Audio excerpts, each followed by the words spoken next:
Good day to everyone. This is Michael Bagram. I'm speaking to you just before we go on to level 3, which will be on Monday. Monday the 1st of June, we go into level 3. I'm speaking to you on behalf of Altitude Employment Solutions. The Altitude Employment Solutions are forever advising employers on how to handle the various labour situations currently in South Africa, and of course will help all employers do whatever is necessary in terms of retrenchments, employment, disciplinary hearings and all that sort of thing. Today we want to concentrate a little bit on domestic workers and how we employ domestic workers during this COVID-19 period.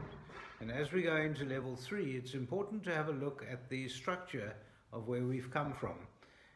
Obviously, under level 5, we could not employ domestic workers in any way, unless, of course, they were living in the household. If domestic workers were living in the household, obviously they then could be employed and could be gainfully employed. Under level 5, those that weren't living in the household had to, in fact, stay at home. Employers who were registered with Workmen's Compensation, UIF, etc., if they had properly registered the domestic worker, then they could then apply for the domestic worker.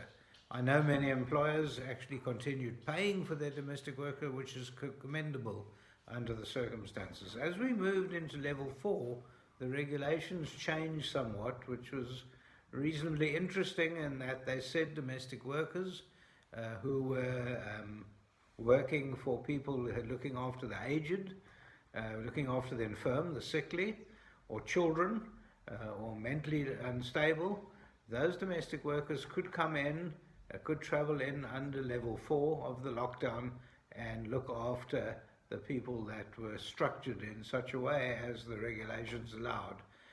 Now, as we move into level 3, domestic workers can come back to work even if they're traveling. Obviously, we've got to try and keep it as safe as possible.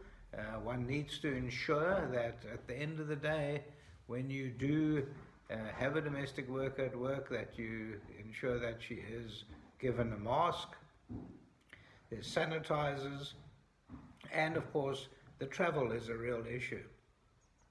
Now, the big thing that we see with domestic workers